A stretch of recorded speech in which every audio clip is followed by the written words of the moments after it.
Hello and welcome back to day one of the Reality Summit presented by Shambhala Mountain Center. My name is Ryan Stagg. I live and work at Shambhala Mountain Center, and I'm delighted today to have a conversation with Acharya Holly Gayley. Holly, thank you for being here. My pleasure. I thought we could start by talking about the view of meditation. I think it's maybe common to think of meditation as a way of getting away from suffering rather than relating to suffering. So I wonder if you could speak a little bit about that and maybe the prospect of waking up through reality. So in the spirit of the Reality Summit, I think a lot of people seek out meditation and yoga and maybe other kinds of techniques, as a way to ground and center and relieve stress in their life, create balance. And all of those things are wonderful, of course. And I think meditation actually offers something much broader, which is exactly the ability to see more clearly and contact reality. So suffering is part of reality, and it's exactly what people want to avoid. So if you come to meditation practice wanting to create a bubble of peace on your meditation cushion, and that's your primary goal, that's actually not going to work out so well. A lot of people start meditating and then give up because it's too hard, or give up because it actually doesn't give them what they think peace is. So they want to just sit there and be blissed out. And the first thing that happens when you meditate is you encounter the confusion and turbulence of your own mind. And that's an insight into reality. That's an insight into what is happening in our mind that we never even are conscious of. So it's important. And then through the process of meditation, we gradually settle the mind. We're able to see more clearly our own habitual patterns and how we trip ourselves up and get stuck in the same old, how we do that in relationship, how we do that in our office politics or our circle of friends, and how we do that at a national level. These discourses that are just kind of reactive, you say this, I say this, we know the script, and it just keeps going on. And there's no kind of way out. Well, the way out is reality, which is to look more deeply than just the spinning thoughts, the spinning concepts, the biases, the rehearsed scripts that are almost like bad reruns. People who do meditation retreats get really familiar with how their mind works. And once you do, you're actually willing to soften and say, well, what's underneath that? And when you start to go underneath some of those scripts, you find pain. And to relate to that pain, to make friends with it, to hold it with kindness, and not just abandon it, escape it by going into anger and the blame game, that is personal growth. That is transformation, and that's a path of insight right there. So maybe you can talk about how we actually practice this on the cushion, because I think that sort of possibility of getting away from suffering, it's very sneaky, and it can kind of show up in your practice in lots of different ways. So how do you actually do this on the cushion? Yeah, it takes a lot of bravery, actually. Encountering reality takes tremendous bravery. That's why we're always dodging it. That's why we grab for the cell phone.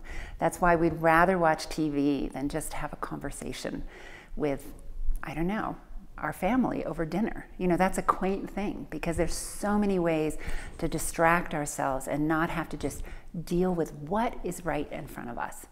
And that might be joy, and that might be pain, and that might be boredom.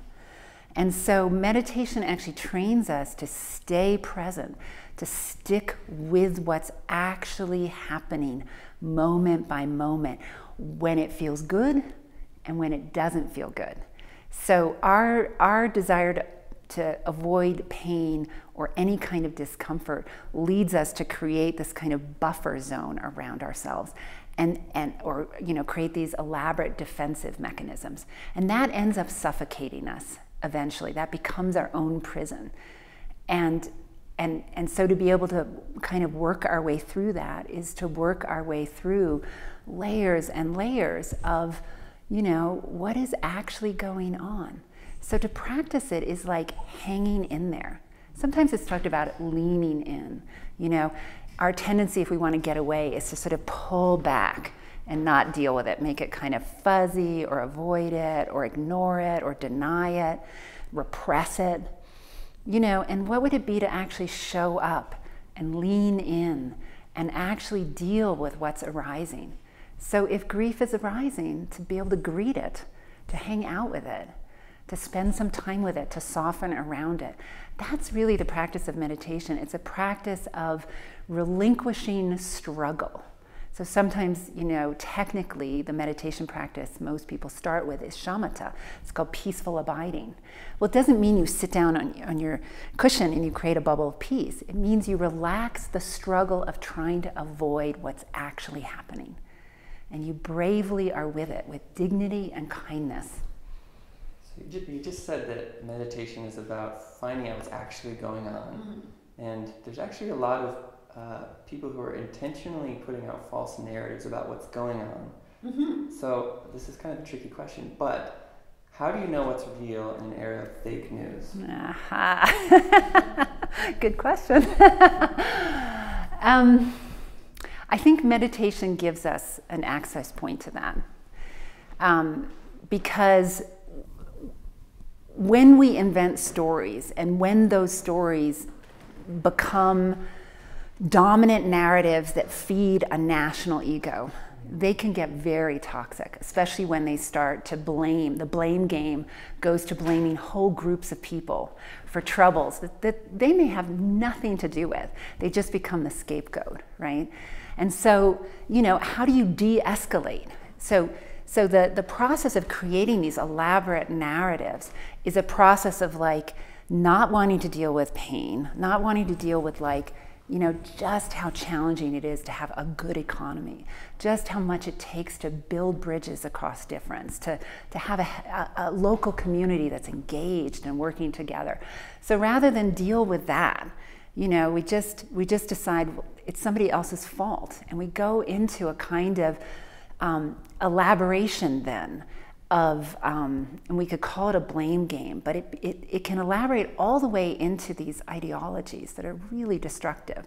And so we have to de-escalate from the bias, the stereotypes, the anger that fuels that, and come back to what's underneath that, which is some kind of pain about actual loss and about actual hardship. And then we need to get into the causes and conditions of that. That's different from just spin. Spin gets us nowhere. It's a kind of fantasy. It's a cooked up thing. And often, you know, like some advertising can be, it could be manipulating people, right? And so if we can come back down into present experience, into people's lives, into their stories that are closer to lived experience. And I have to say that I'm really proud of our free press here. You know, when we had the first immigrant ban, the way the New York Times and other news organizations approached it was they told the stories of individuals who couldn't enter the country, and who they were, and who was, you know, a mother, you know, coming to visit her physician's son, you know, things that break apart the stereotypes, getting into the particularity of our lives. And that's how we can recover reality. We can recover the particularity of lived experience without the kind of conceptual overlay, which turns it into something else, which can be quite destructive. So maybe on the other extreme of that, because to get out of a lot of this conceptual elaboration, you mentioned coming back to the present moment, but maybe this could also become a little problematic too. The other day you shared this with me, presentism, that there's this instruction to not think about the past, not think about the future, but be in the present. But I wonder if there's maybe a shadow side to that. You know, what shamatha allows, you know, this sort of ability to come into the present moment and settle the mind. That's not the end point of meditation. There's another facet which is called vipassana, or insight, and that's the point where you investigate.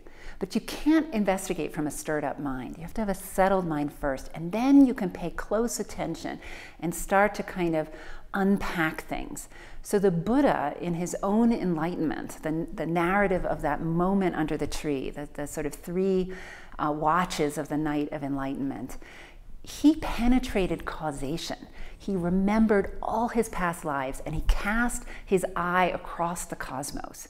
And so it's not just about, oh, I'm just going to stay with my breath in my little bubble of peace under the Bodhi tree and, you know, screw everybody else. It was really using that mind of meditation to then penetrate to the core of reality.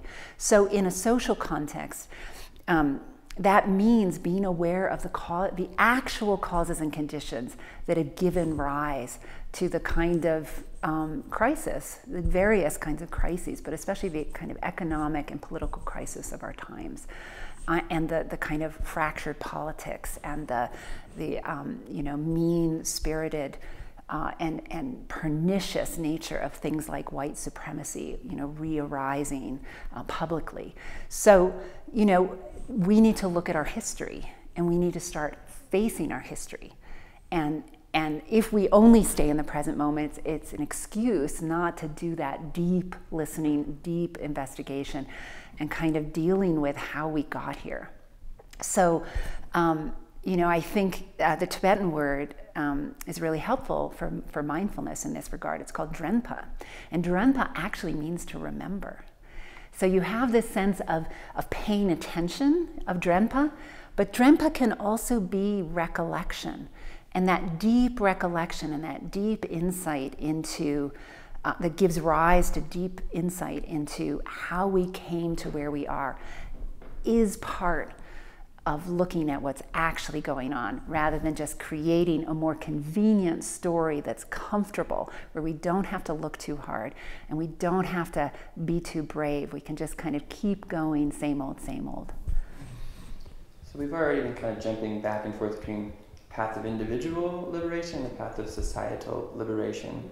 I wonder if you could say a little bit about more of how those two things interact or how you see them connected. You know, it's interesting. I think most people who got into meditation, at least in this country, have done it really as a kind of way to transform themselves.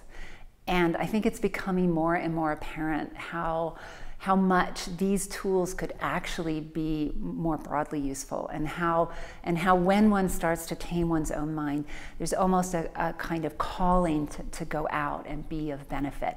But how that works, it is not actually clarified in the classical teachings.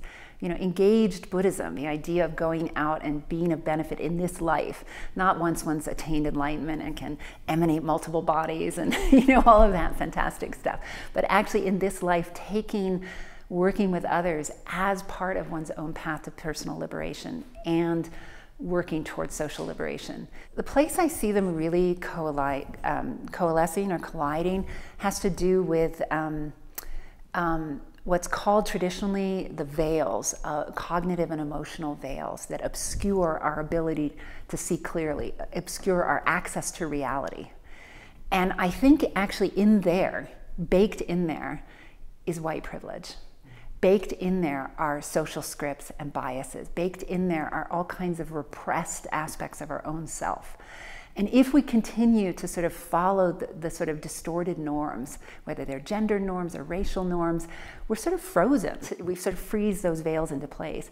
So uncovering all of that stuff, which is really hard, you know, acknowledging the sort of ways that we're all complicit in systematic oppression, you know, just with our everyday beliefs and sort of daily interactions that subtly reinforce all that. You know, that work is actually penetrating those veils, and it's allowing them to then, as we acknowledge those things, we're sort of, you could say we're purifying them, and we're also doing the needed work to make a just society.